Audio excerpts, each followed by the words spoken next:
Le Parti congolais du travail remporte les élections législatives au Congo, Brazzaville en Côte d'Ivoire.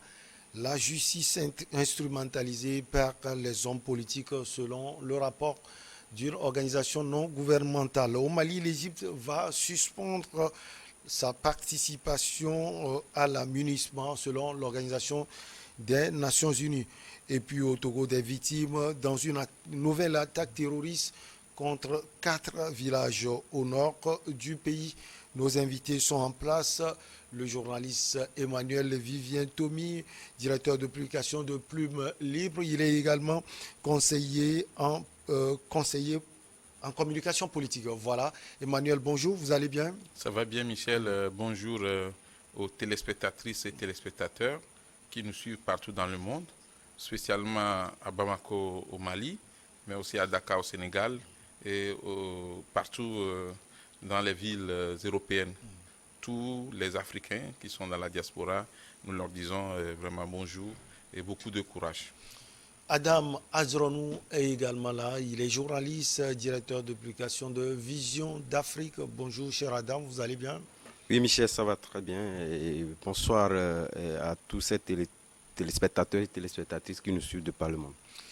Le Parti congolais du travail du président Denis Sassou Nguesso a remporté la majorité des 151 sièges au Parlement à l'issue des élections législatives du 10 juillet au Congo, selon les résultats officiels provisoires constatés dans le pays. Alors Emmanuel Vivien Tomi, ce n'est pas une surprise de voir le parti présidentiel qui passe de 101 sièges à 103.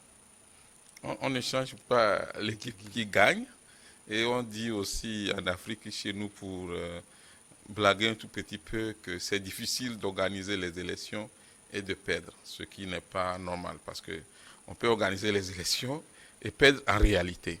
Si on prend le cas du Congo, vous savez que le Congo, Brazza, c'est un pays qui est tenu de main de maître par le régime actuel avec M. Denis Sassou Nguesso qui est reparti, qui est revenu, qui est là et qui est en bonne forme. Mais aussi avec une opposition qui n'est pas très forte et qui a vraiment des lacunes.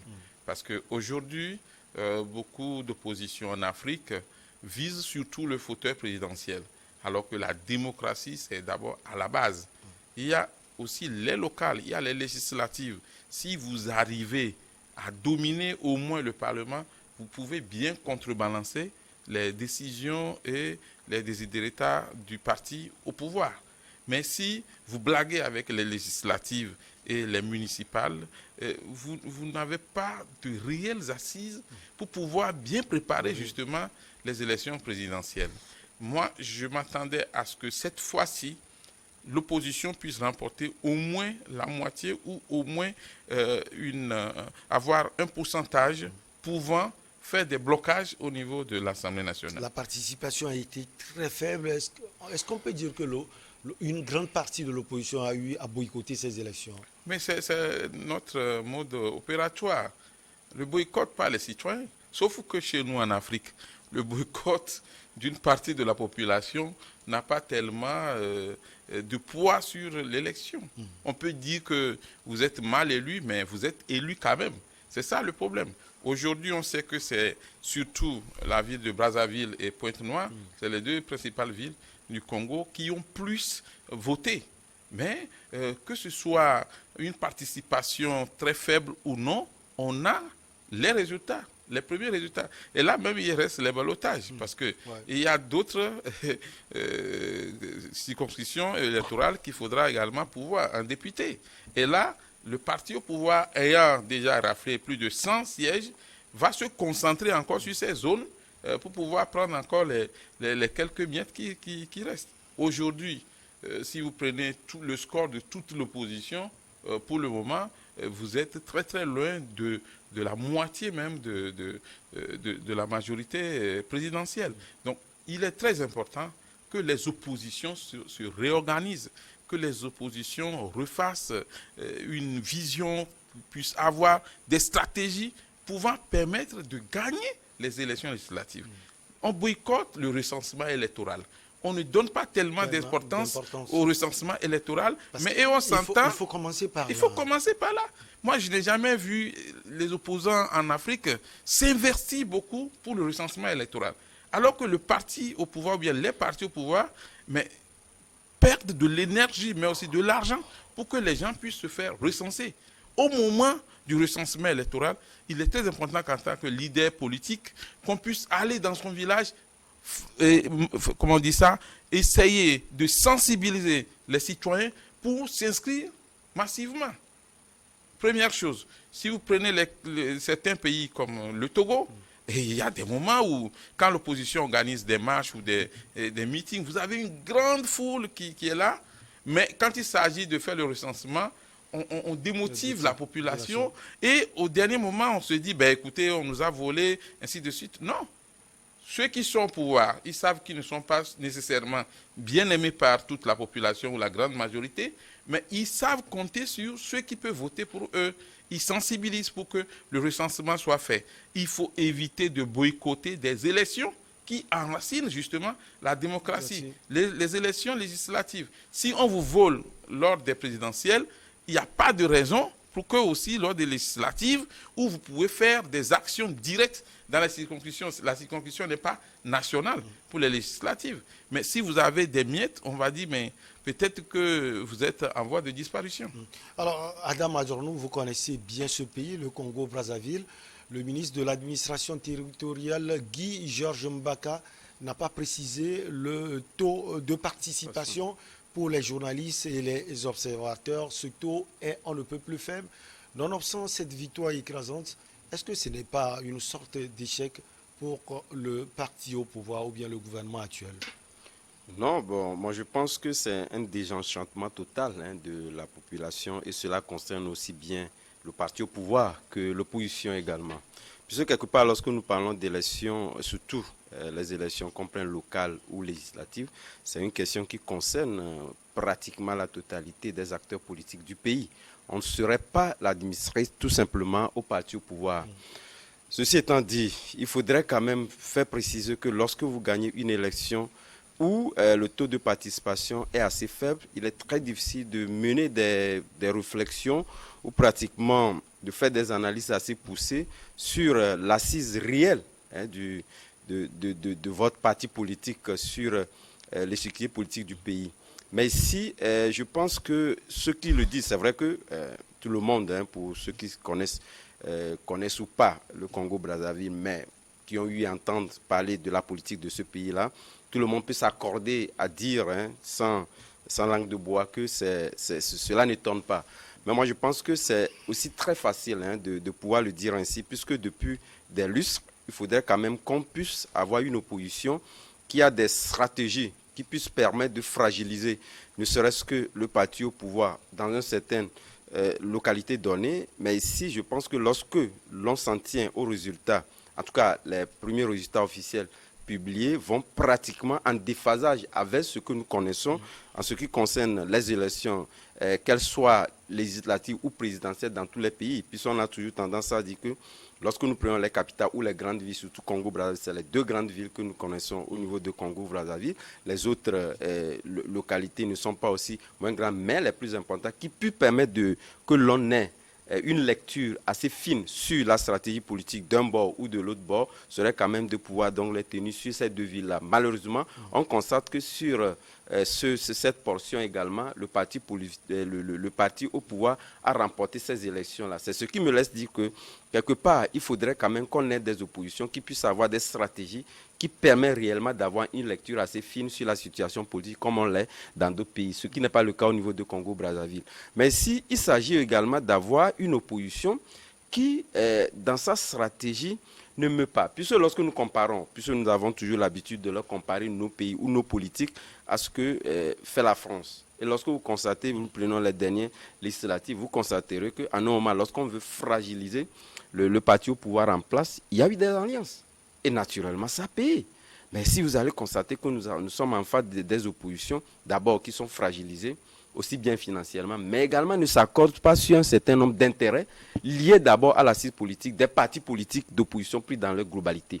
C'est ce à quoi moi je voulais véritablement donc inviter les oppositions, qu'elles soient au niveau du Congo-Brazzaville ou dans d'autres pays africains, à vouloir s'accorder sur l'essentiel. L'essentiel, c'est quoi? Le format est le même. Le format est pratiquement le même. L'essentiel, c'est quoi? C'est de pouvoir avoir une majorité qui puisse permettre de pouvoir concurrencer ou pratiquement d'avoir une voix percée au niveau des prix de décision. Mais si on constate déjà le parti au pouvoir pour les premiers tours a pratiquement 103 députés sur les 151. Or, est encore en ballottage dans d'autres localités pour le deuxième tour. Ça voudrait dire quelque part qu'il y a au-delà de la majorité absolue.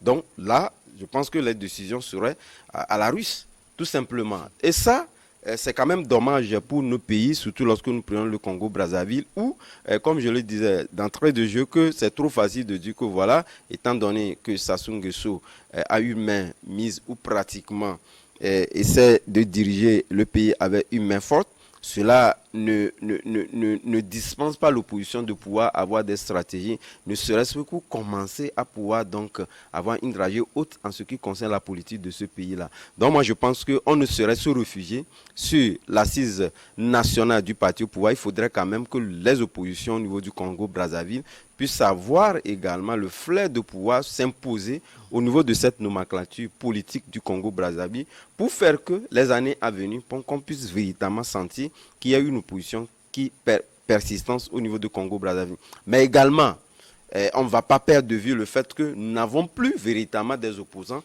de poigne. Tous ceux qui essaient un peu d'émerger sont en prison. C'est autre débat encore à pouvoir donc mener. Mais également Mokoko et dans le vrai opposant Guy Mokoko qui est décédé. Et après eux, il y a véritablement plus de population. Nous parlons également de moyens. Puis lorsque nous parlons de politique, il faut également inclure le vocable moyen. Et au Congo-Brazzaville, je n'en connais pas qui sont de cette posture-là pour pouvoir véritablement avoir ces moyens-là pour véritablement se poser ou s'imposer au niveau de cet environnement politique au niveau du Congo-Brazzaville. Mais tout compte à croire que je pense que ces oppositions seront quand même tirées leçon de ces législatives-là et leur permettant véritablement de poser les bases qu'il faut pour qu'à l'avenir, qu'on ait une opposition assez montante. Alors, Emmanuel Vivien, ces alliés de la majorité, dont le Rassemblement pour la démocratie et le progrès social, le Mouvement pour l'action et le renouveau, ou encore le Club 2002, Pur Parti pour l'unité et la République, ont remporté 13 sièges. Il y a d'autres partis d'opposition qui ont entre 2 et 4 sièges également.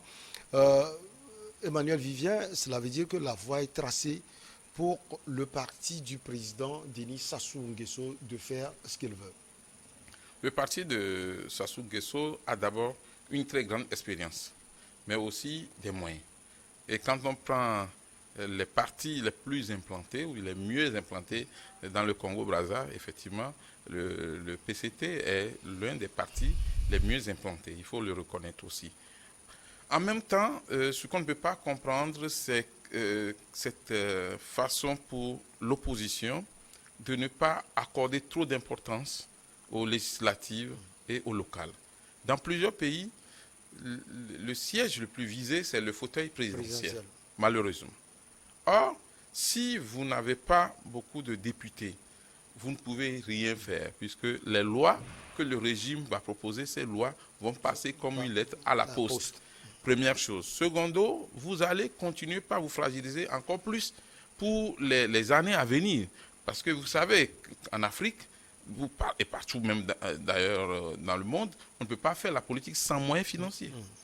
Or, si un parti d'opposition arrivait à avoir, par exemple, une vingtaine ou une cinquantaine de députés, ça donne un peu d'oxygène côté financier à ce parti.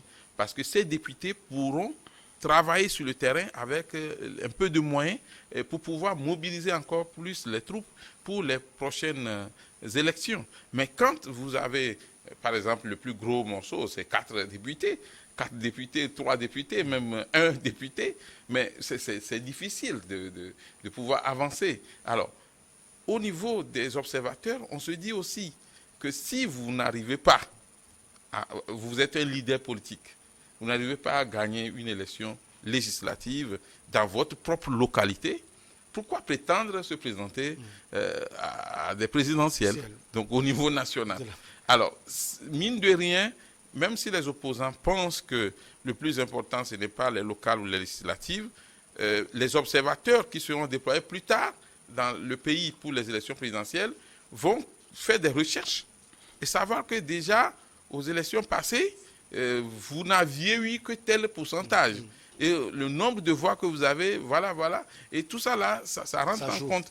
Et les partis qui sont au pouvoir, qui sont très futés, très expérimentés, et qui ont effectivement l'habitude de faire des fraudes, savent qu'en 2022, il faudra changer de façon de faire.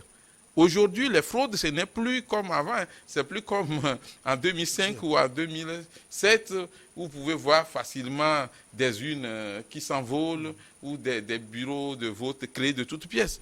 Aujourd'hui, les partis au pouvoir en Afrique travaillent plus sur la jeunesse.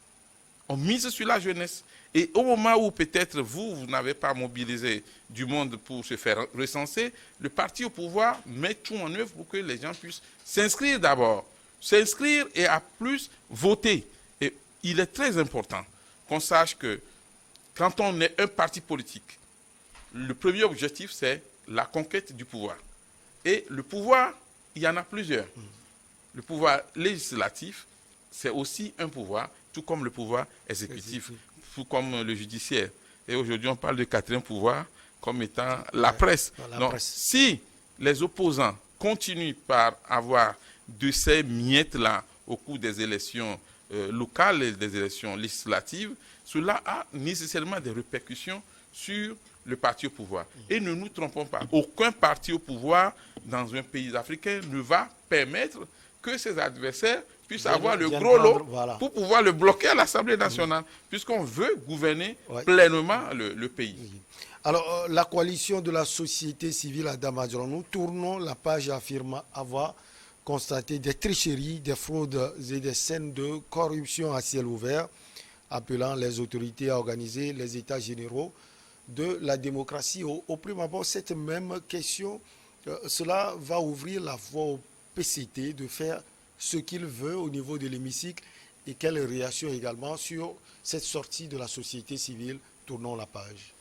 Non, bon, vous savez, en ce qui concerne les fraudes électorales, je pense que il n'y a rien de nouveau. Vous savez, c'est un vocable qui est partout et pratiquement les pays, surtout africains, à démocratie plus ou moins célébrée que nous connaissons, sont aussi passés au pif. Aujourd'hui, il est très difficile de pouvoir pointer du doigt un pays où les élections et ceux qui la perdent, ceux qui la perdent, ne se contentent pas de justifier en réalité, disons, cet échec de la part des fraudes massives, surtout en ce qui concerne le Congo-Brazzaville, que vous prenez la preuve en est également les États-Unis, voilà, où Donald Trump, tout à fait.